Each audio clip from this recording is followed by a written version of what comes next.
de la Universidad de Barcelona, España, docente en las universidades de Münster y Würzburg en Alemania, en Lyon en Francia, la Universidad Central de Venezuela, la Universidad Católica de Táchira, Universidad Notarial de Argentina.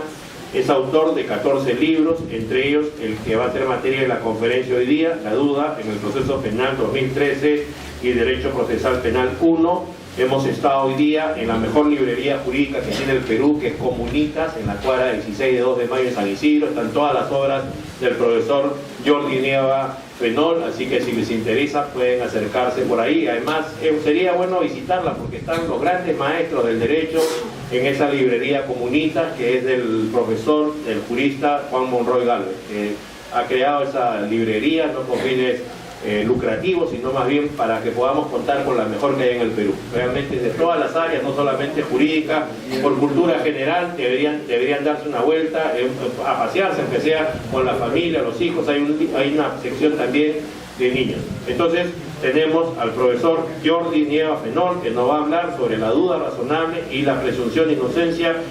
La mecánica va a ser que va a hacer una exposición de 30 minutos y de ahí va a resolver todas las preguntas que tengan relación con el tema por parte de usted. Dejamos en el uso de la palabra al profesor Nieva, al cual recibimos con un fuerte aplauso.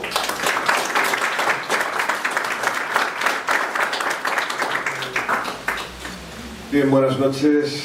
Iba a decir buenas tardes, pero ya oscureció. Muchas gracias por estar aquí a estas horas, a estas 40 personas más o menos que se han concitado hoy aquí para escucharme. Hay algunos que estuvieron también en la conferencia de antes.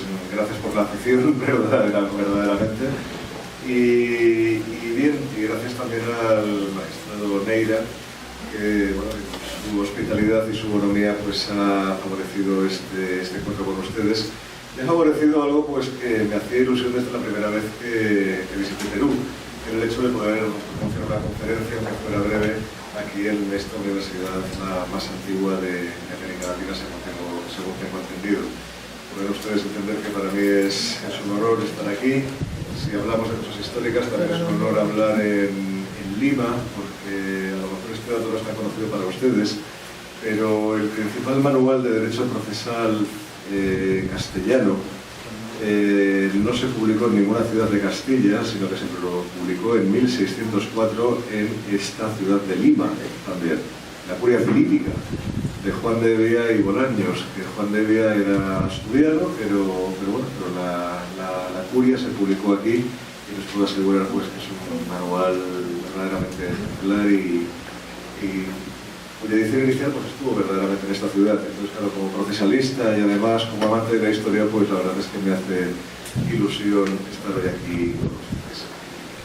Bien, yo hoy les voy a hablar de la duda razonable y la presunción de inocencia, básicamente para explicarles ambos conceptos, si es que son distintos, que eso lo vamos a ver ahora a continuación, y para ver qué utilidad tienen en el proceso penal, si es que la tienen, y ver si hay otras alternativas a esta solución de la presunción de inocencia o duda razonable, de dónde viene todo esto de la presunción de inocencia. Es decir, voy a tratar de explicar una serie de cosas que no se suelen explicar nunca, ni sobre la duda razonable, ni sobre la presunción de inocencia. Se suele dar por hecho, ¿no?, que tenemos que favorecer antes a un reo antes que perjudicarle, ¿no?, cosa que más vale pues perdonar a inculpables que condenar a un inocente, como se dice en la frase popular, que a veces son 100, a veces son 10, a veces son 5, a veces son 50, es decir, o sea, uno encuentra versiones de todas clases esta frase, y verdaderamente, bueno, sí, lo hemos dado por hecho, pero ¿por qué existe esto? ¿Por qué esto es así? ¿Por qué tiene que ser de esta forma? Lo vamos a ver a continuación.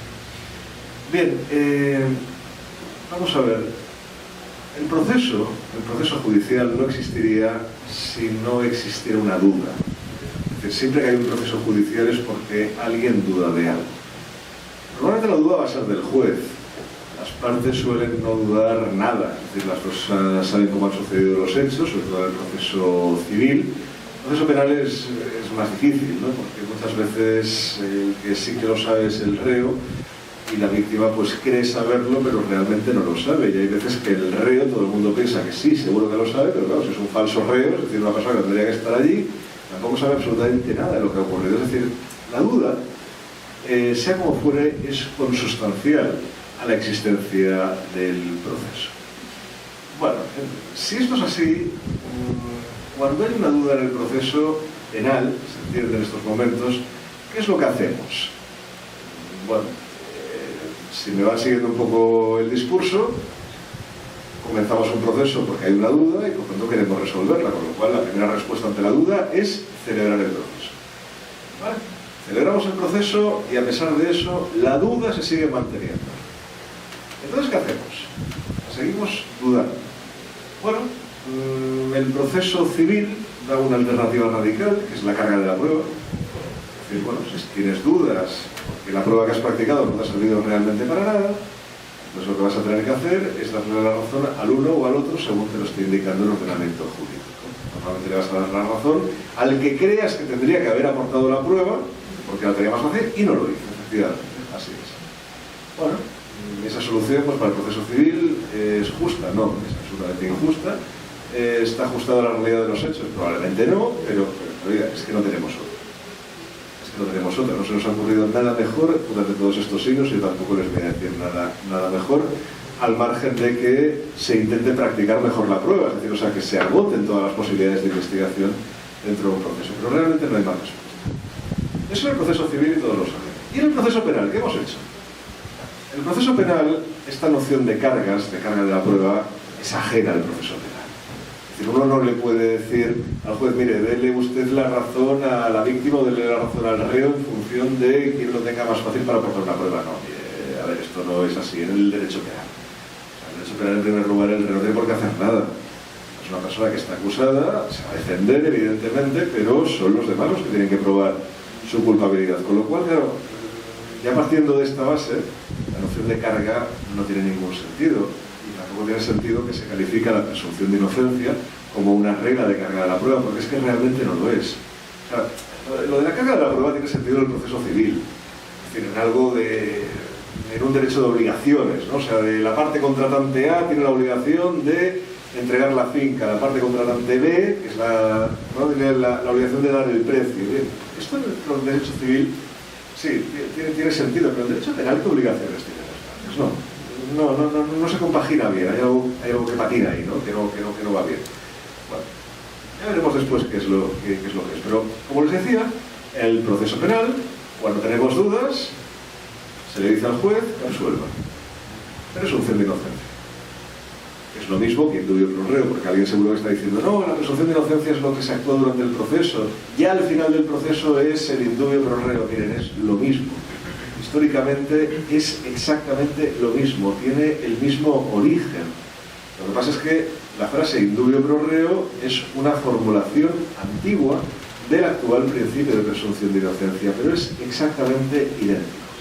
De hecho, fíjense, la formulación del principio de presunción de inocencia o del indubio pro reo, llámenle como quieran, es una formulación que viene de principios del primer milenio.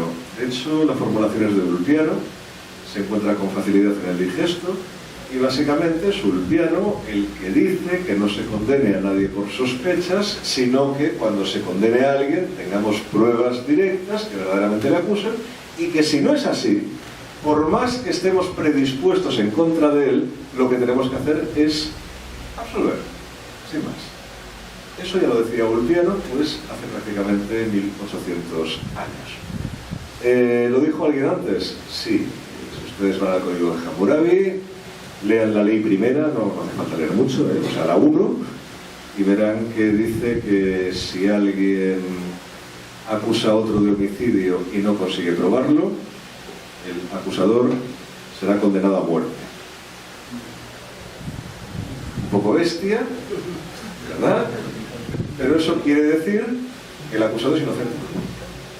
Es decir, que si no hay prueba, el acusado es inocente. Por tanto, es la primera formulación arcaica del principio de presunción de inocencia. Fíjense ustedes si esto es viejo, La frase esta de más vale condenar a 5 culpables que absolver a un inocente, ¿esto de dónde viene? No se sabe realmente, parece ser que viene de Maimónides, de un jurista, filósofo hebreo de la Hispania musulmana, ¿no? O sea, del periodo medieval musulmán de lo que ahora es España y parte de Portugal. Bueno, dicen que es de él. Yo he leído Maimónides, la verdad es que no lo he encontrado.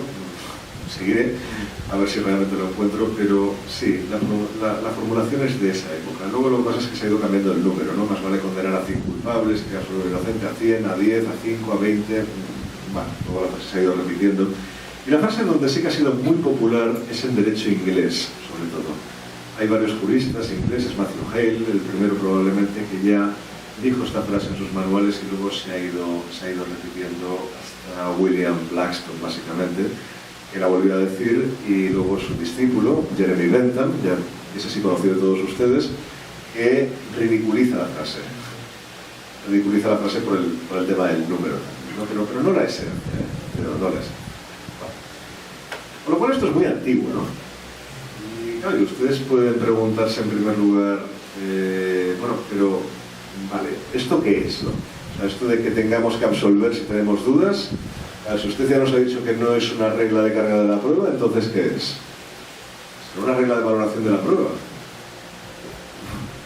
Claro, si es una regla de valoración de la prueba, cuidado, porque entonces estamos afirmando que en el proceso penal rige el principio de valoración legal de la prueba. Es decir, que estamos obligados a interpretar la prueba en favor del reo. Eso es prueba legal. Claro, esto es así. Claramente no. Claramente no, la prueba es libre. Evidentemente que es libre. Lo que pasa es que hay una norma que dice al final que si no hay nada, pues entonces tienes que absolver, que es lógico por otra parte, ¿no? Pero no, esto no es una norma de valoración de la prueba, ni muchísimo menos. No. La presunción de inocencia en realidad lo que es un principio informador de todo el derecho penal, de todo el derecho procesal penal y penal, por supuesto. Es decir, es la clave de bóveda del sistema. El derecho penal es la última solución del ordenamiento jurídico y el ordenamiento quiere estar muy seguro de que efectivamente se aplica solamente a los auténticamente culpables y no a ninguno.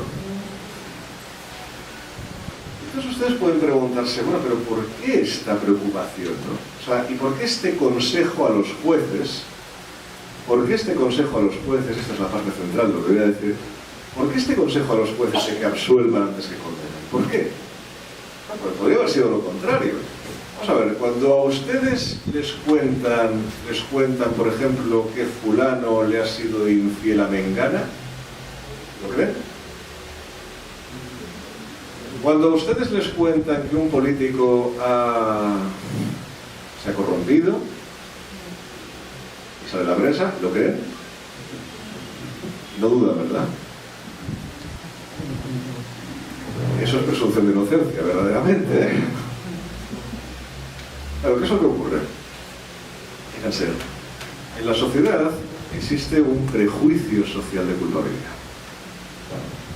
Es decir, nosotros, los seres humanos, como tendencia natural, no tendemos a pensar que la gente es inocente. No, pensamos que es culpable. ¿Por qué? Hay diferentes explicaciones a esto, ¿no? Pero no son curiosas. Lo primero que hay es un instinto de autoprotección. Si nos dicen que alguien roba, yo me alejo de él. Pero para alejarme de él, tengo que creerme que roba realmente. Si no, no me alejaría. Lo ven, ¿no? Además, esto lo explica la sociología bastante bien. Hay una tendencia a creer los chismes. O sea, dicen, aunque ustedes aquí también esta palabra, ¿no? Chisme, o sea, habladurías, ¿no? Hay una tendencia a creerlo porque el ser humano ha llegado hasta donde es porque ha sido capaz de crear grupos, como el que ahora estamos aquí, para hacer estas ciudades, para hacer muchas cosas en común y para avanzar. Bueno, y parece ser que el hecho de andar contando secretos además un poco oscuros, ayuda a estrechar los lazos entre los seres humanos. Esto es curiosísimo, pero es así. Y lo pueden comprobar con cualquiera de ustedes que tenga un hijo pequeño. Díganle, por ejemplo, si quieren que en lugar de ir por aquí, por el centro, vaya por otro sitio, que es más cómodo, a ustedes les van mejor. Ustedes tienen dos opciones, decirle, no, mira, vamos por aquí, que es mejor. El niño, no, yo quiero por ahí. Díganle ustedes, no, vamos por aquí, que este es el camino secreto. Pruébenlo, ya verán qué ocurre. El niño de cabeza al camino secreto. Le gusta. Es algo que quiere conocer. Eso le pasa a todo ser humano. Cuando alguien cree que va a saber algo que no saben los demás, ahí caen todos. Y si ese algo además es malo, mejor aún. Mejor aún. ¿A los niños nada más o también a los adultos? La pregunta se contesta por sí sola.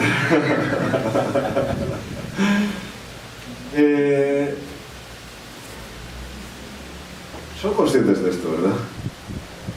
Pues bien, Ulpiano también lo fue. Ulpiano también lo fue. Y sabía que existía este prejuicio social de culpabilidad. Y sabía que este prejuicio social de culpabilidad no únicamente atenazaba a nosotros como población, sino que también atenazaba a los jueces, que también son seres humanos y también son parte de la población. Y sufren exactamente nuestros mismos prejuicios y nuestros mismos problemas para entender o para interpretar algunas situaciones. Claro, cuando uno entra a una sala de justicia y ve a alguien sentado en un banquillo que piensa que es inocente, no, es automáticamente que es culpable. Está señalado como culpable.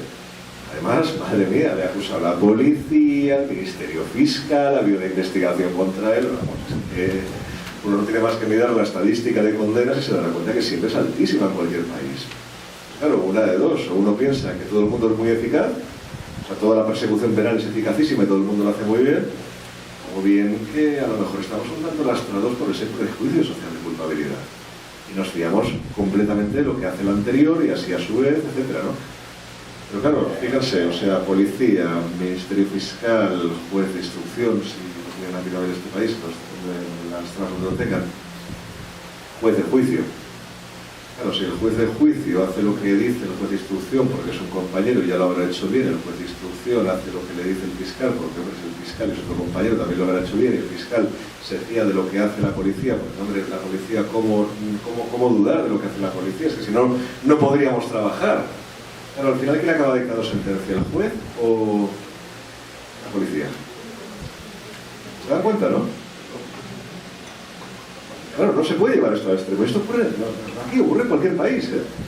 Lo he discutido mil veces con jueces, reconocen que la situación es así, pero de alguna forma, claro, les cuesta reaccionar contra eso. O sea, fíjense, el prejuicio social de culpabilidad ya no es que únicamente sea de nuestra actitud como seres humanos, no, es que trasciende al mundo del derecho y trasciende al propio proceso penal, donde precisamente la clave de bóveda es justamente lo contrario, la presunción de inocencia. Por tanto, claro, ¿es necesario que exista la presunción de inocencia? Madre mía, pues claro que sí. Por supuesto que es necesario, es fundamental, es que es lo único que le queda a un reo. O sea, si no existiera la presunción de inocencia, madre mía, es que se condenaría a todo el mundo. Claro que tiene que existir la presunción de inocencia. O sea, si a un juez no le dieras la instrucción de la presunción de inocencia y tiene una persona acusada por todos estos actores que he dicho antes y él no encuentra ninguna prueba contra esa persona, lo que le pide el cuerpo, si no tuviera la instrucción de la presunción de inocencia, lo que le pide el cuerpo es condenarle, por si acaso. Por si acaso. Que es justamente lo mismo que quiere la población cuando detienen a alguien acusado de un crimen terrible. Claro, todo el mundo cree automáticamente que ha sido esa persona. Yo siempre digo, ojalá sea esa persona. Porque si como no sea, vamos a tener a un asesino matando a más gente. Ojalá sea esa persona. Claro, a mí me preocupa más, evidentemente, tener al auténtico, no al que me hayan dicho en un momento determinado que ha sido para aparentar eficacia policial o eficacia del sistema. Eso me preocupa muchísimo. ¿No? La presunción de inocencia, insisto, tiende a prevenir todo eso, que además se hace muchísimo más duro si uno va analizando los casos concretos y va analizando la misión de todos estos actores que les he dicho yo antes. Vamos a hacerlo un poquito despacio. Claro, la policía, primer acto, ¿respeta la presunción de inocencia? Es que no puede respetarla. Es que si respetara la presunción de inocencia no investigaría.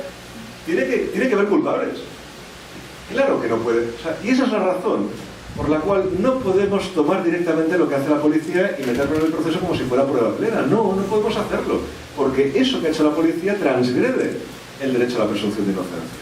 O sea, vulnera esos derechos fundamentales. Es una vulneración aceptada por el sistema, naturalmente, completamente inevitable, pero hay que ser consciente de ello. O sea, No es que no queramos los procesalistas meter la prueba que aporte la policía en el proceso, no, es que no podemos. O sea, podemos aportar los datos, pero no las conclusiones de la policía. Cuidado, esto es muy diferente. Y los datos con cautela. Con cautela, luego, si quieren, hablamos de ello. Claro, ¿el Ministerio Fiscal respeta la presunción de inocencia? Claro que no. Claro que no, acusa. Es que tiene que acusar. ¿Es su trabajo acusar? No, su trabajo no es acusar. Todo el mundo está convencido de esto. Su trabajo es sencillamente defender la legalidad. Y eso puede llevarte a defender la absolución o defender la acusación. Ahora, claro, si presentas la acusación, por supuesto es que ya te has convencido de que tienes que acusar a esa persona. Es decir, que si fueras el juez dictaría sentencia condenatoria. Y por eso presentas acusación. De lo contrario, no vas a presentar acusación. Bueno, luego además de esto está el inconsciente colectivo, del cual ya hemos hablado. Es decir, que tenemos a tres actores, o sea, fíjense, los policías, el fiscal y la población que la mando por la culpabilidad de esa persona. Luego además, en un caso famoso, medios de comunicación que van a hacer exactamente lo mismo. Pero, imagínense si además escuchamos a la víctima. La víctima siempre piensa que el que está sentado en el banquillo es culpable, aunque no lo sea, le da igual. No piensa en eso que les he dicho yo antes, de que no, hombre, que oye, que sea el de verdad. No. O sea, si ha sido el que ha dicho la policía, seguro que es porque claro, la policía le ha ayudado a la víctima. Por eso tiende a creer lo que dice la policía, es normal. Si además, pues, citamos un caso más o menos que de alguna forma extiende las conciencias, pues imagínense, crimen de lesa humanidad. Claro, ¿alguien cree que si a Bin Laden se le hubiera capturado vivo, hubiera podido tener una sentencia absolutoria? Claro, hace hasta gracia, ¿no? ¿Y entonces para qué celebramos el proceso? Claro, no hubiera tenido la presunción de inocencia, claro que no. Imposible. Delitos de terrorismo en general. Cristo, madre mía, o sea, habrá para alguien de Sendero Luminoso, en la época en que lo tenían, o alguien de ETA en España, me da igual. Vale. Y ya empieza a calentarnos la conciencia, ¿verdad? Eso es lo que quiero. Eso es lo que quiero. Delitos de corrupción política, ya lo hemos visto antes. Todos los políticos son corruptos. Partimos de esta convicción. Todos. Delitos de violencia sobre la mujer. Les puedo asegurar que no entra ni un denunciado inocente en un proceso. Ni uno.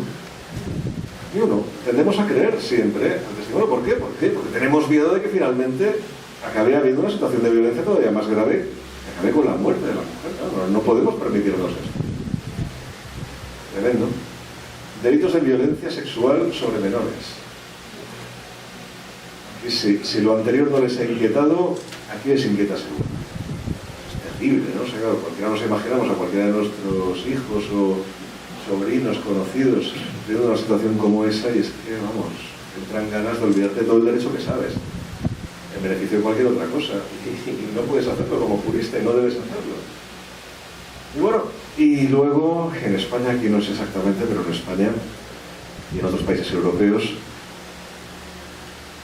hay otros delitos que la presunción de inocencia no es justamente lo que reina sobre ellos, que son los delitos con imputado racialmente diferenciado. Cada vez que en el banquillo hay un colombiano, un peruano, un mexicano, búlgaro, bielorruso, kosovar, albano-kosovar, catalán, yo soy catalán, imagínense.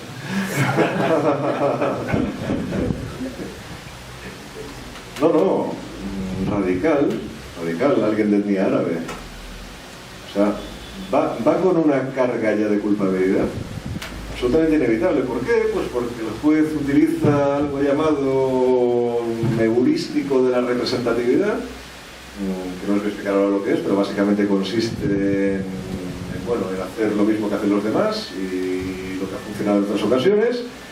Y bueno, como normalmente yo he visto que los que atrapa la policía con esta etnia pues son culpables, pues este también es culpable, aunque se hayan equivocado de persona, cosa que es fácil además en personas subsaharianas, porque tenemos el problema de que los de raza blanca, que además vivimos en un universo de raza blanca, no como aquí, que están ustedes mucho más mezclados, por fortuna para ustedes, pues tenemos unas dificultades tremendas en reconocer las diferencias entre una persona y otra de esa raza que no es la nuestra. tremendas. Y claro, y sí, puede haber una persona falsamente acusada, desde luego, desde luego. ¿Y esa persona tiene menos posibilidades? Pues no tiene menos posibilidades, por supuesto que sí. Bueno, para todo eso existe la presunción de inocencia, para que incluso en estos casos que nos excitan tanto la conciencia, sepamos que también tenemos que utilizar la presunción de inocencia. También, no podemos en absoluto dejarla de lado. Ni siquiera podemos hacer aquello que se llama la absolución por falta de pruebas, ¿no? La típica sentencia en la cual se dice el juez: absuelvo porque no he encontrado pruebas. No. Como no has encontrado pruebas, esta persona es inocente. No es que absuelvas porque, mira, no le he podido atrapar. No. O sea, las expresiones tienen que cuidar mucho. Mucho. Esa persona es inocente, no hay pruebas contra ellas. Es inocente, no hay nada contra esa persona. Pero bueno, claro, esto de la presunción de inocencia o la duda razonable, que es una formulación de derecho inglés, tiene como origen una instrucción para jurados, es del siglo XVII-XVIII aproximadamente. Es sencillamente una instrucción para jurados, o sea, es decirle al jurado: mira, para condenarte tienes que estar muy seguro, o sea, más allá de toda duda razonable. Es una frase hermosa para decir esto, nada más. Los ingleses además han dado este tipo de expresiones. Bueno, ¿hay alguna otra solución a la presunción de inocencia? Porque, claro, hay veces que nos deja insatisfechos, ¿no? Es decir, oiga, es que claro, yo tengo que absolver a esta persona porque resulta que el ordenamiento me dice que esté muy seguro de que es, mire, yo muy seguro no estoy, pero estoy más seguro que no seguro. Entonces, claro, ¿podría condenarla o no podría condenarla? Miren, vamos a ver. Por mucho que la presunción de inocencia sea la clave de bóveda del sistema penal, y tiene que seguir siéndolo, evidentemente, uno no puede hacer dejación como juez de su responsabilidad en la práctica de la prueba. Es decir, uno tiene que agotar completamente todas las posibilidades probatorias que hay en el proceso. El fiscal tiene que instarlo, las partes por supuesto, y el juez tiene que hacerlo. Y si las partes no se lo instan, el juez tiene que acudir a la prueba de oficio. Evidentemente, estamos en un caso muy difícil. Proceso penal, imagínense. Normalmente son hechos que han ocurrido en la clandestinidad. Tenemos que apurar todas las posibilidades probatorias que puedan existir. Todas. El juez tiene que tener una actividad subsidiaria de las partes, normalmente excepcional, pero tiene que tenerla, naturalmente, y si hace falta enviar la prueba solicitada por las partes, hay que hacerlo.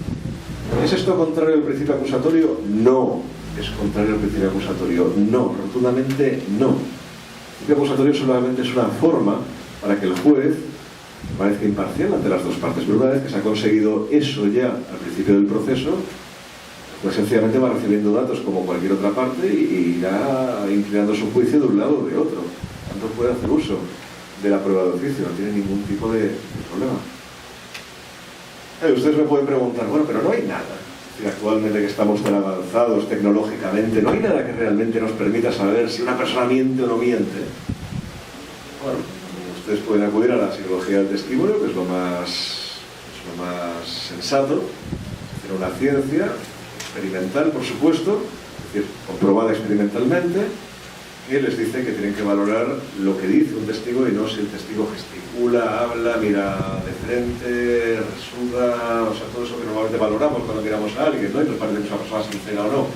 Eso excluyanlo, escuchen al testigo lo que dice y eso es realmente lo que hay que valorar. Y alguien me dirá, bueno, pero tenemos el detector de mentiras, el polígrafo. Miren, pocas veces se inventó una herramienta más diabólica y más ineficaz. O sea, no sirve para nada. El detector de mentiras, tanto el detector de mentiras como la resonancia magnética funcional por imágenes, que me meten al pobre imputado dentro de un escáner, dentro de una máquina de estas con las que nos ven si tenemos tumores cerebrales también, ¿no? Las lesiones. Lo meten ahí, le empiezan a hacer preguntas, y entonces según van reaccionando los flujos sanguíneos cerebrales, iluminan una parte, iluminan la otra, según el magnetismo que va produciendo eso. Entonces hay un par de empresas en Estados Unidos que deducen que alguien está mintiendo o que no está mintiendo. Es falso, además se puede engañar a la máquina. Es completamente falso, no sirve para nada. No, todo eso, y cualquier método que salga en el futuro, si no cambia la premisa que os voy a decir ahora, está basado en algo que es más bien ideológico que otra cosa. Está basado en el hecho de que la gente piensa que la mentira deja huella, o que cuando alguien miente se le ve en la cara, se le ve en los gestos y tal. Todo eso es falso. La mentira no provoca reacciones físicas. Es que no las provoca. Es imposible. Ustedes imagínense que han cometido un hecho que a la persona que más quieren no les va a gustar. Ya lo explíquenme ustedes. ¿Cuándo tendrán reacciones físicas de sudor, inquietud, subida de tensión, etcétera? Si le cuentan la verdad, o si le cuentan una mentirijilla. O si le cuentan una mentira, ¿qué ocurre? Que si se la creen, ya está.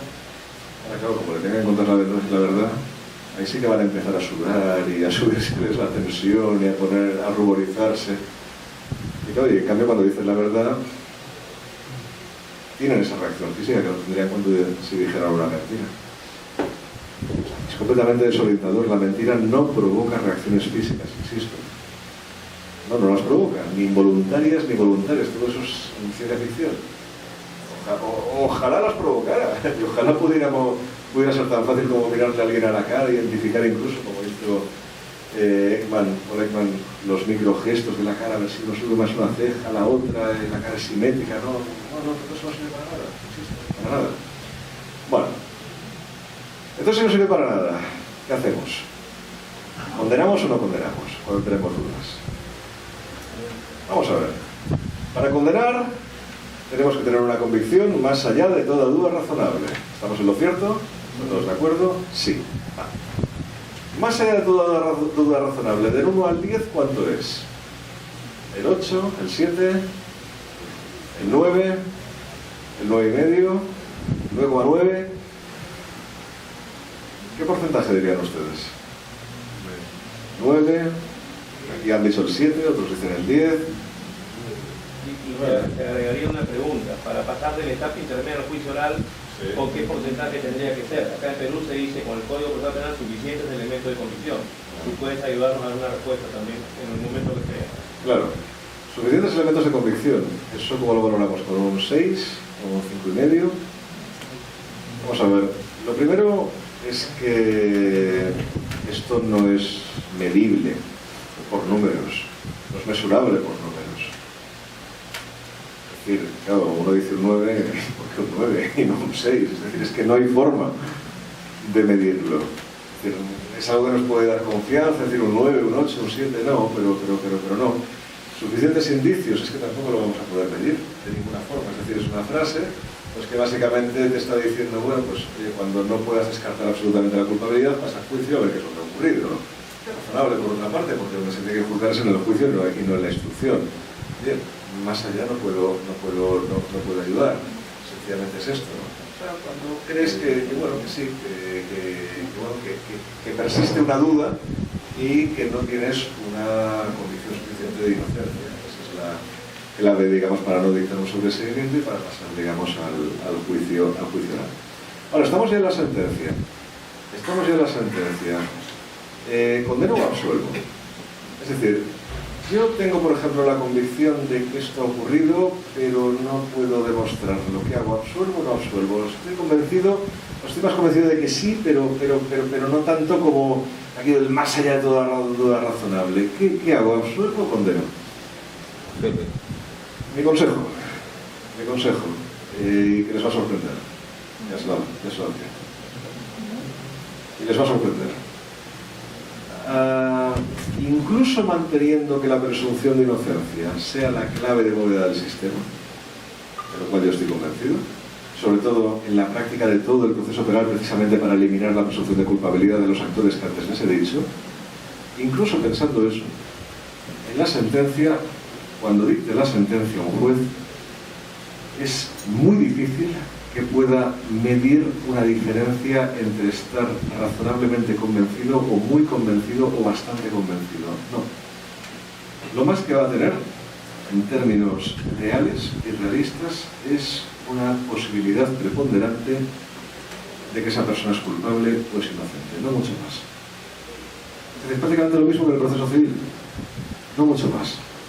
Claro, ese plus de estar muy seguro ¿realmente le sirve al juez para dictar alguna absolución en algún caso que condenaría? Malamente. Además, a las estadísticas me remito, antes lo he dicho. Malamente. ¿Es malo que sea así? Yo creo que no. Teniendo en cuenta que es muy difícil buscar un grado de confirmación muy alto en la hipótesis de la culpabilidad, por no decir imposible, realmente no te queda otra opción. Claro, ¿esto destruye la bonita frase de indubio pro reo? No, claro que no. Si tienes una duda, pues por supuesto suelve. Pero claro, siempre y cuando sea una duda que te lleve a la convicción de que esa persona pues es más inocente que culpable. Si tienes una duda, porque duda vas a tener siempre, ¿eh? Duda vas a tener siempre. Siempre. O sea, es imposible estar completamente convencido de que algo ha ocurrido. Bueno, lo que tienes que hacer es simplemente hacer aquello que puedas motivar. Si en la sentencia puedes motivar la inocencia, optarás por la inocencia. Y si en la sentencia puedes motivar la culpabilidad, optarás por la culpabilidad. Si te parece que hay alguna hipótesis razonable de inocencia, si puedes probarla, optarás por la inocencia. Si no tienes ninguna hipótesis alternativa a la hipótesis de culpabilidad y esa hipótesis tiene un sustento probatorio que te parezca subjetivamente, por supuesto, como juez suficiente, y eso es homologable ante otros jueces y es defendible ante la sociedad, tendrás que condenar. A partir de ahí, encontramos, ya con esto acabo, que la presunción de inocencia es simplemente, como les decía, un principio informal del derecho penal y una regla admonitiva que trata de prevenir ese prejuicio social de la culpabilidad. Pero que si queremos aplicarla al momento del juicio como una regla de inferencia, una regla de confirmación de la inferencia de la culpabilidad, es verdaderamente, no digo complejo, sino prácticamente imposible. Probablemente el resultado les decepcione. Probablemente crean que esto no es así. Lo podemos discutir, y yo por eso actualmente, ahora mismo, me voy a callar y les dejo que ustedes pues hagan las preguntas que tengan a mi forma. Muchas gracias.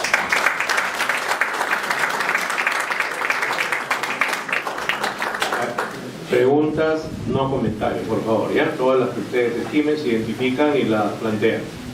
Sobre el tema, preguntas, sí, por favor. Felicitaciones nuevamente al doctor Diego. Gracias de nuevo por su presencia. Nuevamente también al doctor Negra por esa actividad y tal. La pregunta es, si un muerto habla, para la ciencia, para los peritos, ¿por qué no el cuerpo de un vivo no puede hablar? En consecuencia le hago la pregunta. Es verdad que se miente, se dice la verdad, pero no hay una diferencia en el proceso penal, sobre todo en la investigación, en el magistrado puede ser esa diferencia cuando uno dice la verdad, basándolo que el muerto, siendo muerto, habla. Si lo puede motivar, sí, insisto. Es decir, si el juez puede motivar, más allá de decir que su intuición le dice que esa persona miente, eso no puede decir. Tiene que decir por qué cree que esa persona miente o dice la verdad. Tiene que explicarlo. Claro, pues evidentemente puede decir si esta persona miente, porque esta persona se contradijo, no hay ninguna otra prueba en el proceso que confirme lo que ha hecho esta persona. A esta persona se le preguntó sobre el lugar de los hechos, no recordaba absolutamente nada. Esta persona además ha estado contestando constantemente con evasivas durante el proceso y insultando a la parte contraria, etc. Bueno, pues esto pues sí, a mí me lleva a la condición de que la persona miente. Ahora, que la persona, por ejemplo, estuviera más o menos nerviosa en el proceso, no, eso no me lleva a ninguna condición. El muerto habla. A ver, habla el perito que ve al muerto. Habla el perito que ve al muerto. Porque el forense, el patólogo forense, es un perito más. La autopsia es una prueba pericial como cualquier otra. Entonces, a partir de ahí, lo que nos puede decir una autopsia, cuidado que tampoco hay que sobredimensionarlo, ¿eh? Yo he visto varias autopsias porque es un tema pues que evidentemente si eres profesor de Derecho Procesal Penal pues tienes que pasar el mal rato y estar allí viendo aquello. Y a mí siempre me ha sorprendido que cuando acaban la autopsia suelen hacer el siguiente comentario. Oye, ¿y a este de qué lo matamos?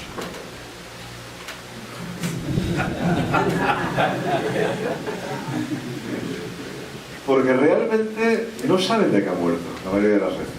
Entonces, cuando no lo saben, ponen parada cardiorrespiratoria, que es la razón por la cual vamos a morir todos los que estamos en esta sala. Todos. Seguro. Luego ya, pues, en los análisis de anatomía patológica, entonces se encuentran pues, restos de sustancias a veces, las cosas, pues, bueno, pues pueden decir algo más de la causa de la muerte, pero vamos, algo cuando hay un balazo que atraviesa el corazón, otra zona vital, realmente saber de qué se ha muerto un abuelo que está solo en casa, ojo, que es el mayor número de autopsias que practican, una persona que muere sola en su casa y vas allí, de que se ha muerto, ¿no? Es que no lo saben nunca, y a lo mejor pues ha sido envenenado, pero en aquel momento pues no lo saben. Bueno, los muertos habla la prueba pericial, y cuanto más hable la ciencia, cuanto más evolucione, pues más va. Se suele decir que los seres humanos mentimos, las cosas no mienten, las cosas hablan, y ahí está el tema de los peritos, ¿no? ¿Alguna otra pregunta, por favor? Sí. Juan Sánchez, por favor. Buenas noches. Doctor, agradecemos su presencia en la Universidad de América de que está muy congratulada en terminar su disertación. La pregunta es la siguiente. Generalmente cuando un juez juzga, juzga objetivamente, en base a las pruebas. En ese sentido, señala que quien sentencia, que condena a alguien, es la prueba, más no el juez. Sin embargo, usted en toda la disertación ha puesto de relieve la convicción que el juez alcanza, por ejemplo, también el influjo que puede tener los medios de comunicación, el influjo que puede tener las subjetividades, los prejuicios, ¿no? Cuando usted habló acerca del tema de los inmigrantes, los islámicos, las corrupción de funcionarios. En ese sentido, ¿qué tan importante es la subjetividad al momento de resolver? O sea, por ejemplo, ¿se podría controlar en casación un razonamiento de duda razonable? ¿Sería posible de que un juez supremo pueda decir, en este caso ha habido duda razonable o no duda razonable, pero no en base a una valoración que él mismo haga, sino en base a criterios objetivos? ¿Será posible? Sí, vamos a ver, la subjetividad siempre es fundamental. La subjetividad siempre es fundamental, porque somos seres humanos, es decir, vamos a valorar las cosas bajo nuestro punto de vista. Lo que nos salva de la subjetividad es la motivación, precisamente. Es decir, cuando un juez motiva una sentencia, como dice Manuel Atienza, hace un ejercicio de persuasión a las partes, de persuasión al pueblo y de persuasión a los tribunales superiores. Quiere convencer con su sentencia realmente, quiere que su subjetividad sea compartida por el resto del mundo. Eso es lo que hace que la sentencia sea menos personal, menos subjetiva, sea más homologable en general. Ahora bien, a la pregunta de si eso se tiene que controlar en casación, fíjese, en España se controla porque, claro, la presunción de inocencia es un derecho fundamental y, por tanto, claro, es innegable que cuando no se respeta, pues se está produciendo una vulneración del derecho fundamental. Claro, eso es razón suficiente como para que se corrija en casación ese tema. Yo no lo veo nada claro, pero no desde el punto de vista de la casación, de que solamente controla el derecho y no el hecho y otras cosas que no son ciertas además, sino desde el punto de vista del funcionamiento de las altas cortes. Yo no sé si las altas cortes tienen que ocuparse de eso. Tienen que ocuparse de ver al final del día si una persona es culpable o es inocente. Es lo que se está haciendo cuando uno comprueba la vulneración de la presunción de inocencia. No está haciendo otra cosa. Claro, se tiene que ocupar de eso una alta corte. Me cuesta aceptarlo, sobre todo teniendo en cuenta que en materia de presunción de inocencia es muy difícil hacer jurisprudencia. Es decir, en materia de presunción de inocencia tú haces la primera sentencia y esa es la que es jurisprudencia, en la que dices que tiene que haber una prueba suficiente para poder destruirla. No hay más jurisprudencia, todo lo demás es casuística. No haces realmente jurisprudencia, es decir, o sea, no creas casos generales que puedan servir de ejemplo en otros casos análogos. No, estás analizando las circunstancias del caso concreto, en realidad estás revisando toda la prueba. Claro, tiene que hacer eso un tribunal, una Corte Suprema. Tenemos que hablarlo. Yo no digo que no, Yo lo que digo es que si tiene que hacerlo, la Corte Suprema tiene que convertirse en algo distinto, tiene que cambiar su estructura, porque entonces tendrá que absorber una multitud de casos que evidentemente no pueden absorber 5 o 10 magistrados, es imposible. Si ese número de magistrados no puede crecer, ni se va a cambiar la estructura de la Corte, ni la forma de trabajar, entonces creo realmente que la Corte tiene que estar para otra cosa, no para eso. Soy consciente de que esto pues, es polémico, evidentemente. Yo en España no lo defiendo, porque es que en España el único recurso posible contra las sentencias de mayor pena es el de casación, es que no hay apelación. Claro, ahí es que no puedo defenderlo, claro que no. Pero por lo menos que la persona tenga, que el condenado tenga el derecho a un doble examen de su causa. Pero en sitios donde sí que existe ya ese doble examen y la casación está al margen, insisto, no digo ni que sí ni que no. Tenemos que hablar de qué modelo queremos, o el uno o el otro. Doctor, por favor, primero usted, después el doctor, después el doctor. ¿Ya? Y con eso terminamos. Buenas noches. Una de las cosas que me causa en el Perú impacto social es la duda razonable que ya lo veo a la prueba de los audios y videos. Influyen mucho los magistrados al momento de sentenciar, pero siempre he tenido esta duda: si yo al video lo voy a proyectar y le corto el audio, va a haber una interpretación subjetiva. Pero siempre se dejan llevar por el que le narra, por el que supuestamente ha hecho la transcripción, y vamos a ver quién hizo la transcripción, qué título tenía para hacer la transcripción y si realmente maneja el lenguaje apropiadamente, porque en nuestro país hablamos muy mal el castellano. Entonces, el tema de la comunicación verbal muchas veces no se deja ser inteligible, ser claro, preciso, más aún en la redacción, que es un tema bastante crítico en los que manejamos los operadores del derecho. Entonces, me gustaría conocer su opinión frente a esa prueba que está muy en boga en el país y donde, en base a pruebas indiciarias, se condenan no habiendo pruebas de convicción de certeza. Gracias. Es normal que el doctor se ha expresado con propiedad frente a una persona de Barcelona, de Cataluña, porque si usted hubiera dicho que acá hablamos mal español, se hubiera molestado, ¿no? No, si me hubieran dicho que hablan mal el catalán, me hubiera molestado porque no lo hablan, simplemente, ¿no? Pero con el castellano, yo lo que tengo que decirle desde mi punto de vista subjetivo catalán es que lo han embellecido. Sé que lo hablan mal, lo dirá usted, pero yo no estoy de acuerdo, al contrario, creo que el castellano es una lengua del mundo gracias a América Latina. Y desde luego se ha embellecido. O sea, no hace falta más que ir a Salamanca o a Valladolid y darse cuenta que hablan un castellano parecido al mío para darse cuenta que el suyo es mucho más dulce y el mío es mucho más seco. Bien, a las pruebas me repito, ¿no? Pero hablando de sonidos, ¿no? Lo del tema del vídeo, claro, vamos a ver, en un juicio un vídeo es muy impactante.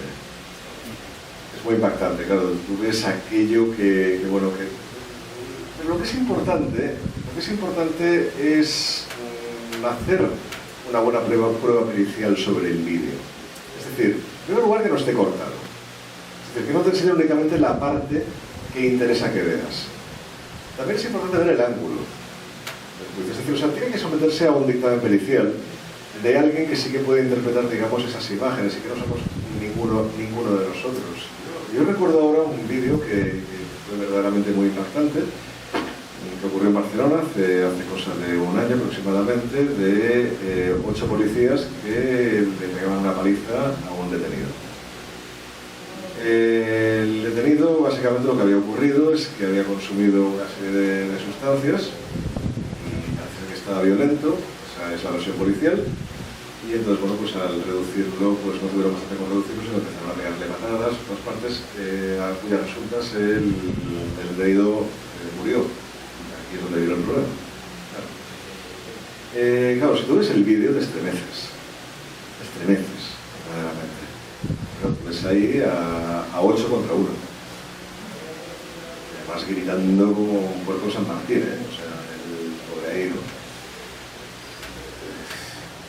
Ahora, si me miro la imagen sin esa subjetividad, puedo afirmar rotundamente que la causa de la muerte fue la paliza de los 8 policías. No, porque eso no me lo dicen las imágenes, eso me lo dice la autopsia. Y ahí sí que puedo saber si el muerto ha muerto como consecuencia del estrés a que se vio sometido en la operación de detención y reducción, o bien como consecuencia de las sustancias que había tomado, o bien tenía alguna cardiopatía, como parece ser que era el caso finalmente, es decir, o sea que incluso con esa paliza pues no tuvo que haber. Bueno, en ese caso, a mí no me cabe ninguna duda que cuando el juez vea el vídeo va a condenar por homicidio a los 8 policías. Y no acabo de estar convencido que eso sea lo justo. A ver, como ciudadano es lo que me pide el cuerpo, porque me repugna ver a un policía torturar. Pero como jurista tengo que reconocer que ese policía no quería matar al detenido. Y eso en derecho quiere decir que estamos ante un delito de lesiones, como mucho de homicidio imprudente, pero no de homicidio doloso. O sea, evidentemente que el vídeo cambia las cosas. Lo que pasa es que hay que aprender a darle al vídeo el valor que tiene y considerar también otras cosas. Eso es lo que parece. Sin vídeo, acá hay un caso parecido al que tú dices. Es un miércoles, es la 1:30 del día. Estamos en la avenida Fosec, que es la que sale del aeropuerto para que tú vengas acá, en el Callao. Tiene 3 canales a cada lado. Hay un banco que se llama Continental, Fosec con la avenida Argentina. Es la 1:30 de la tarde y un señor con una mochila, cuyo apellido es Calero, quiere ingresar al banco. El policía, 1:30, son 2 policías, hay mucho dinero en ese banco. El policía que está afuera le dice no ingreses. Entonces el tipo irascible quiere ingresar, dice que lo están persiguiendo unos rateros, no hay nadie detrás de él, insiste. El otro policía que estaba almorzando sale para controlarlo, se resiste, no se puede. Tienen un pulsador, los policías piensan que puede ser un atraco, los quieren distraer, llaman a los Águilas Negras, que son unos policías que cuidan bancos. Vienen 4 en una camioneta ploma, unos patrulleros grandes. Continúa, no lo pueden controlar, viene otro patrullero más. Conclusión, ya te imaginas todo el escándalo que había, porque era la 1:30 del día. Entonces lo colocan en la maletera, entre varios lo cargan, lo ponen en la maletera del segundo patrullero. No es de metal, es de cartón fuerte, empieza a golpear todo. Entonces se acercan 4 policías, uno se queda afuera, 2 le agarran de las manos. Viene un tercero, que es el chofer, le llaman especialista, lo coge del cuello para evitar que continúe así, le ejerce una presión mayor a la que corresponde y muere por asfixia. Conclusión, los medios de comunicación hace 4 años, los canales de televisión, la prensa escrita, ven este caso, y acá hay una sala que le llaman Sala Penal Nacional, que dice que eso es condena por tortura agravada y seguida de muerte a 7 policías, a 15 años de pena privativa de libertad. Ese caso ha llegado a la Corte Suprema, el fiscal supremo dice que todo está muy bien, no haber nulidad, condena y pena. Y el tipo legal de tortura agravada, el 329, dice que la tortura es cuando ésta se produce para obtener una confesión o cuando ésta se produce para castigar por algo que haya hecho. Lo que creían ellos era violencia y resistencia a la autoridad, trasladarlo a una unidad policial para ver qué cosa es lo que estaba pasando. Entonces la pregunta es la siguiente: 7 policías pueden responder por una tortura agravada seguida de muerte a esto, hablando de reglas de la experiencia que tú planteas, a la 1:30 del día, delante de toda la gente, ¿va a ocurrir esto? O sea, no califica para tortura agravada seguida de muerte. La otra pregunta es, pero hay un tipo que ha muerto, no hay responsabilidad objetiva. ¿La muerte es dolosa o es culposa? Si la muerte es dolosa, ¿los 7 responden? ¿O respondería el policía que ejerció la presión? El policía que ejerció la presión intencionalmente lo ha hecho para matarlo a la 1:30 del día, delante de todo el mundo, o en todo caso se ha excedido y la responsabilidad es culposa. Si estamos de acuerdo que la responsabilidad es culposa, ¿hay coautoría en delitos culposos o cada uno responde por la imprevisión en que haya ocurrido? Eso se llama en el Perú el caso Calero, y lo que ha pasado es que ahí hemos absuelto a 6 policías por el tortura agravada seguida de muerte. Se ha cambiado el tipo penal a uno de ellos que venía por tortura agravada seguida de muerte por homicidio culposo. De 15 años se le ha impuesto la pena de 4 años de pena privativa de libertad, recién acaba de cumplirla. Al comienzo, como los medios presionan a todos los jueces, que si tú quieres quedar bien con los medios de comunicación y no salir en la portada de un periódico, haces lo que los medios dicen. O sea, la pregunta es, Está bien, los policías cumplen una función, alguna vez exenta, pero también tienen derechos o no, tienen derecho al principio de legalidad, a la presunción de inocencia, al tema de la duda. Imagínate, ¿qué hubiera pasado con otros jueces? Simplemente lo mejor es declarar no haber nulidad, condena y pena, y de esa manera no sales en la portada de los periódicos. Después hemos visto otro caso, también complicado, porque es un caso muy mediático contra un expresidente de la República, y cuando se iba a resolver el caso, lo que salía a propósito de la conformación de la sala es lo siguiente, que esos son los jueces que absolvieron a Calero. O sea, ya hay un estigma por cumplir con el principio de legalidad o el tema de la presunción de inocencia. Gracias. Le uso la palabra al doctor.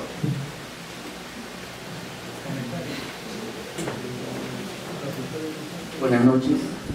Felicitaciones al doctor Jordi por la exposición.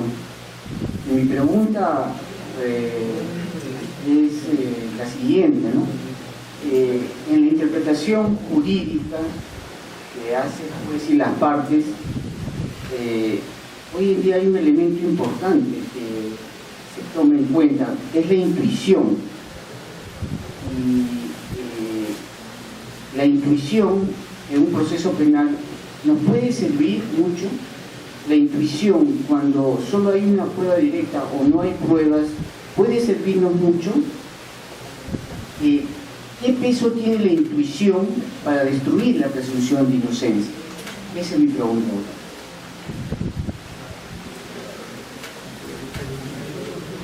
O sea, la pregunta básicamente es qué peso tiene la instrucción para destruir la presunción de inocencia. La respuesta es ninguno. Ninguno en absoluto. La intuición es una serie de conocimientos adquiridos por la experiencia, normalmente inexplicables por parte del sujeto que tiene ese pálpito, que tiene esa sensación. En la medida que es inexplicable, como no se puede poner una sentencia, y la sentencia tiene que estar debidamente motivada, no se puede utilizar. Sencillamente ni se puede ni se debe utilizar. Es decir, la intuición puede quedar pues para otros terrenos de la vida, y a mí no me parece ni siquiera lo más adecuado. Creo que uno toma decisiones muchísimo más correctas cuando realmente sabe por qué está haciendo las cosas. Porque fíjese, detrás de eso que llamamos intuición, si uno se pone a pensarlo despaciosamente, siempre va a encontrar la razón de por qué está haciendo algo. Pero claro, hay que ponerse a pensarlo. Eso no siempre es sencillo. O sea, ¿por qué uno tiene una tendencia a hacer una cosa y no otra? ¿Por qué a uno le parece esta persona? Usted siempre acabará recordando, a poco que se ponga a pensarlo, en otra persona que ya vio antes, en otra situación parecida que ya vivió, en algo que le contaron, en una cultura probablemente familiarmente adquirida o socialmente adquirida, pero va a encontrar la razón. Si esa razón no la puede ligar con el caso concreto, cuando encuentre esa razón, se dará cuenta que no la puede ligar con el caso concreto, por tanto no puede fundamentar su conocimiento ahí. No, realmente, insisto, la intuición es algo que se ha hecho muy popular en los manuales de autoayuda, sobre todo, pero que desde el punto de vista de toma de decisiones, desde una perspectiva racional, es algo que no se puede utilizar. No se debe utilizar. Usted imagina una sentencia motivada diciendo, no, mi intuición me lleva a pensar que... No, sería aceptable. Por tanto, por más intrigante que sea, yo entiendo la pregunta, o sea, por más emocionante que sea, por más intrigante que sea, por más sensación de saber que uno tenga y sensación de convicción que uno tenga cuando está haciendo algo, aquello de no sé por qué sé, pero sé, no, si no sabes por qué sabes, no sabes. Doctor, por favor, tengan uso la palabra. ¿Un procesado penalmente tiene derecho a mentir? Gracias por la respuesta que me pueda dar. Esto se lo estuve explicando a un periodista del Washington Post que me llamó a Barcelona y me preguntó si en España cómo era eso de que un procesado tenía derecho a mentir. Digo, sí, en España un procesado tiene derecho a mentir porque un procesado tiene derechos. En España, en Estados Unidos no lo sé. Pero en España tiene derechos y por tanto pues tiene el derecho a no declarar, y como tiene el derecho a no declarar también tiene el derecho a contestar lo que le dé la gana, ¿no? O sea, yo siempre, cuando me hacen una pregunta me dicen, ¿puedo hacer una pregunta comprometida de autor? Siempre digo lo mismo, si usted pregunte lo que quiera, que yo consiguientemente contestaré lo que a mí me dé la gana. ¿Como ahora o...? Bien, por supuesto, claro que sí, pero a ver, es que el problema que tienen en Estados Unidos es que siguen todavía con la doctrina histórica de la confesión del reo y de arrancar esa confesión como sea. prueba legal. O sea, están en las cavernas, y perdón por decirlo así. O sea, es decir, es que no hace muchísimo tiempo que un proceso penal no lo podemos resolver con la confesión del reo, no, todo lo contrario. Todo lo contrario, tenemos que acudir a todo el resto de pruebas. El reo, en todo caso, si se confiesa culpable, no hay que hacerle demasiado caso. Hay que saber por qué lo hace. Sí lo hace. Sí lo hace. Bien, eso lo expliqué al periodista y bueno, creo que lo he entendido, pero no sé muy bien hasta qué punto. A ver, vamos a abrir una ronda de unas 3 preguntas más. No sé quiénes quieren participar. ¿Algunas preguntas? Sí, por favor, señor. Al par de participantes más que quieran formular algunas preguntas. Tengo el uso de la palabra, señor. Haga la pregunta. Bien, muchas gracias. Buenas noches con los señores de la mesa, también al público oyente. Mi nombre es John Husi. Se ha hablado que el proceso judicial no surge a partir de la duda. Y entonces esto me da la idea que la duda está en todo el proceso y solamente esto culmina una vez que se emite la sentencia. Nosotros tenemos de repente algún inconveniente en temas de la prisión preventiva. Entonces la pregunta es, ¿se aplica la duda razonable al momento de emitir una prisión preventiva? Solo en concreto. Gracias. Acá en Perú el Código Procesal Penal dice que en el artículo 268, inciso 1, que el primer requisito es que haya fundados y graves elementos de convicción de la comisión del delito y la vinculación del imputado. Naturalmente, es que para dictar una medida de avanzamiento de la pena, como es la prisión preventiva, el que la dicta tiene que estar convencido de la culpabilidad. Si no, no la puede dictar. Es decir, si él fuera el juez, le condenaría en aquel momento. Sin más. Si no tiene que dictar otras medidas cautelares que a lo mejor son más costosas, son más trabajosas, son más delicadas, pero no puede meterlo en prisión con todo lo que ello conlleva. Así lo afirmo yo pues en mi manual, Fundamentos de Derecho Procesal Penal, y así lo creo precisamente porque es una medida de avanzamiento de la pena. Es decir, es una medida que no tendría que dictarse, pero que no tenemos más remedio que dictar si no queremos que mate a otro, o no queremos pues que destruya pruebas, o no queremos en definitiva que se fugue. Ahora, en la medida en que haya otra alternativa en el futuro a esa, y van saliendo alternativas, por ejemplo las pruebas telemáticas, en algunos casos pues efectivamente sí conjuran el riesgo de fuga, por lo menos el riesgo de que vaya a determinados sitios, incluso de vinculación delictiva, pues habrá que utilizarlas. Es decir, a mí la prisión me parece un fracaso del sistema penal. Es decir, la prisión está concebida como castigo, no se nos ha ocurrido otra cosa que apartar al reo de la sociedad. Últimamente hemos avanzado en el tema de los programas de reeducación dentro de la prisión, pero sigue siendo un fracaso del sistema. Hay que hacer otra cosa, hay que dejar de concebir la pena como un castigo, porque no lo es. Ya prácticamente nadie en el derecho penal, hacerlo como un tratamiento. Sí se puede. Otra cosa es que la persona pues tenga una personalidad psicopática. Esos, pues, los últimos estudios sobre la materia, que son muy recientes además, de hace un año, afirman que es que el psicópata no es recuperable porque es que no está enfermo.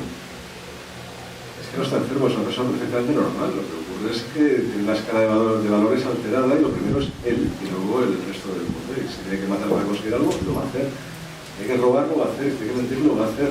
¿Y lo va a dejar de hacer por el hecho de que le juzguen? No, lo dejará de hacer si cree que le pueden atrapar. No, si no, no. En esos casos pues habrá que inventar otra cosa, ¿no? Pero esto de la prisión, y no porque haya leído a Foucault y me guste, o sea, pero no me parece una cosa. Bien, no sé si se animan, no desaprovechemos esta oportunidad. Por favor, señor, una pregunta, y el señor que ha levantado la mano. Con esto terminamos. Doctor Nieva, buenas noches. Una vez más, agradecido por su disertación muy dinámica y muy ilustrativa. Mi pregunta es bien sencilla. Dígame, ¿el estado de inocencia es similar o es diferente a la presunción de inocencia? ¿Y esta presunción de inocencia deja de ser tan solamente cuando hay una sentencia judicial condenatoria? Gracias.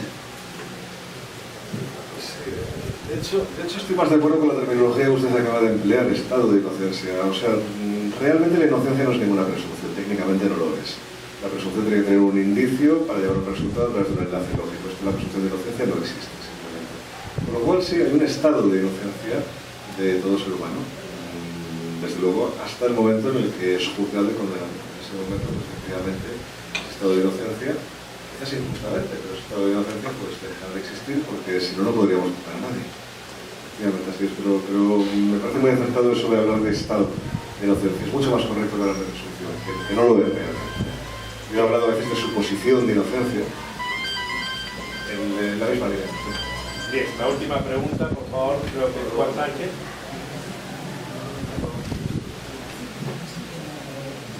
Usted al comienzo de la exposición señaló acerca de que en el proceso penal no había, no funcionaban las reglas de la carga de la prueba. No sé si que nos podría explicar eso, teniendo en cuenta de que cuando un sujeto procesal afirma algo en el proceso penal, lo tiene que acreditar, ¿no? Por ejemplo, la defensa, si afirma una causa de justificación, una legítima defensa tiene que acreditar de que se cumplen con los presupuestos de ella. Y en ese sentido, había en España hace un tiempo una discusión acerca de que si se probaba la acusación, pero a la vez la defensa había llegado a un cierto punto en el cual no había acreditado completamente una causa de justificación, sino de que había cierta duda sobre su existencia o no, y que debería aplicarse o no el libro pro reo. En el libro de Fernández López, recuerdo de que estaba esta discusión, algunos decían que sí, otros que no. ¿Usted qué opina del tema también? Gracias.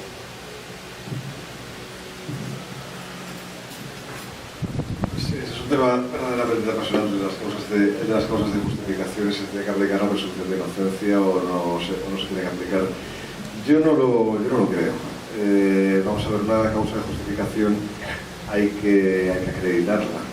Sobre todo porque estás librando de la prisión o de la culpabilidad a una persona y estás haciendo daño a una víctima, con ello, que es la víctima agredida, digamos, por el delito cometido bajo causa de justificación.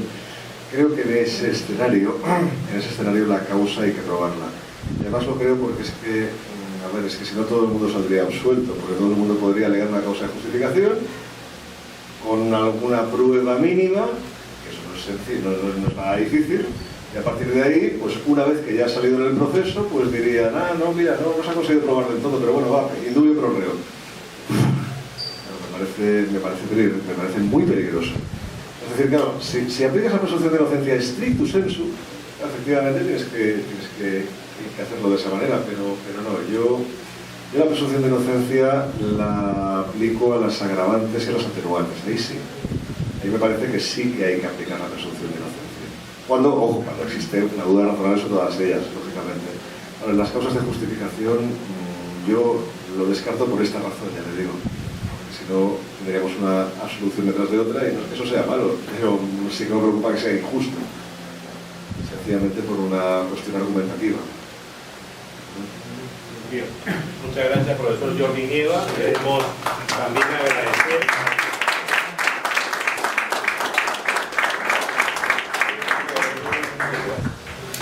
agradecer al señor director de la Unidad de Posgrado de Derecho, al doctor Germán Esmal Arana, también al señor secretario, al doctor Jesús Mori, por la predisposición que han tenido para permitirnos que el jurista, el catedrático de la Universidad de Barcelona, Jordi Nieva Fenol, pueda disertar en esta importante universidad. A nombre del doctor Germán Esmal Arana, le vamos a entregar al profesor Jordi Nieva Fenol este diploma, reconociéndole esta colaboración que de forma gratuita hace a favor de la universidad, y ojalá el próximo año, que estamos seguros que usted nos va a acompañar acá en la universidad, en la Pontificia Universidad Católica, pueda disponer también de una hora para que nuevamente podamos estar acá en la Universidad Nacional Mayor de San Marcos. El profesor va a viajar con nosotros a la Universidad Nacional del Altiplano, porque lo van a investir como doctor honoris causa también el próximo año, o también esperamos entonces el próximo año el profesor pueda colaborar con nosotros acá en San Marcos.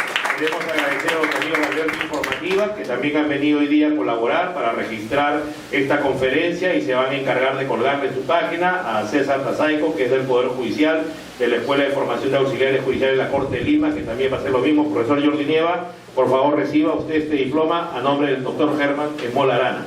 Mucho gusto, profesor. Gracias. Gracias por su atención.